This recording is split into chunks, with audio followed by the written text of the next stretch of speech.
sweet.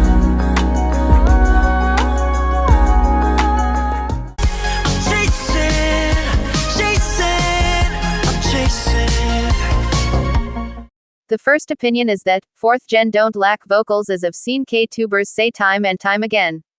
People say 4th gen lack vocals, but they don't actually. It may be less compared to previous gens focusing on vocals, but this gen doesn't lack. I will say though, that the vocal talent is more on an individual basis, and less group talent. Meaning that 1 to 2 idols per group have talent more, or have potential and just need better training, rather than full groups in the 4th gen, and very few groups have all talented members. You'll find more, this idol from this group or these idols from this group are talented, and rarely you'll find a, this group is talented. There are a good amount of talented idols, but not a lot of talented groups in the 4th gen, and that's why 4th gen don't lack vocals, because individually there's idols and also some all-member groups who make me say otherwise. The next opinion is that, people say I want more of this in K-pop when they think the thing they want more of is lacking in K-pop, and that they think it's probably too much to ask for it to be more in K-pop, since they think it can never happen more in K-pop. But the thing is, it can. I don't understand why K-pop stans say they want something in K-pop but say it in a way like whatever they want can never come true, when in fact there's so many K-pop groups who release music in K-pop. Not every group in K-pop is the same and follow the same route. Not everyone is doing popular trends or doing things that y'all don't like. There are different K-pop groups as well. Let me give an example.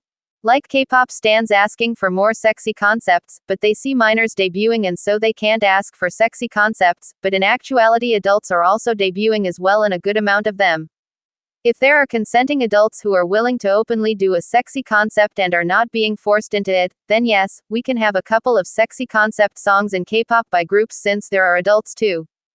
So why K-pop stans say they want more of something in K-pop, but say it in a way like it can never be done at all, when it can be done, simply because too many groups in K-pop debut to count, and y'all look at the more known groups or groups getting attention and sometimes forget that unknown groups also debut, and one or more of them could bring the thing you're looking for in K-pop, and you can hype it up and share it to others. The next opinion is that, I hate when I see shorts on unique K-pop groups, and the shorts channel adds KARD as a unique group for being co-ed.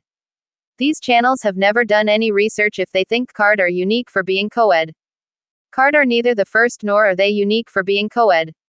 There have been groups like Cool, Coyote, Sharp, First, Lucky J, Troublemaker etc., before KARD, project groups like DAN and groups like Triple H, Walwary, Checkmate, Air Transfer, Smoothie, B, Lank, Fairies, Losha and Lodi and more etc. There's quite a lot of co-ed groups in K-pop, and KARD are not unique for being a mixed member group. People need to stop claiming rubbish shit like this, when they just never do any research. I just hate people who claim things, but in fact they just never do research.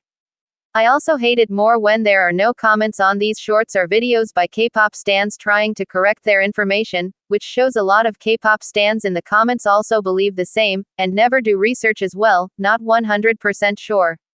People need to stop saying that KARD are unique when they're just another K-pop co-ed group to exist, and even with that, they're not unique because of the amount of co-ed groups to exist, because co-ed groups are not a rare thing in the industry. They might debut much lesser than boy or girl groups in a year or certain years, but they're not rare. KARD being a group that is known to a lot of K-pop stans, doesn't mean that KARD are the only ones to exist and that makes them unique because they're co-ed.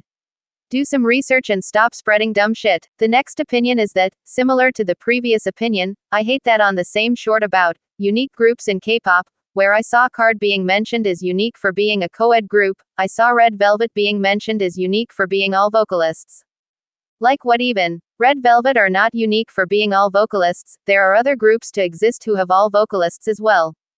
There's NSS9, Dream Note, Queen's Eye, ACE, Mamamoo, Wings, Kiss of Life, Kiss and Cry, Spica, Kiembo and some others that IDK about yet. There are most definitely groups before Red Velvet too who have all vocalist members in the group. So IDK how Red Velvet are unique for being all vocalists, when that's not something that can make Red Velvet unique.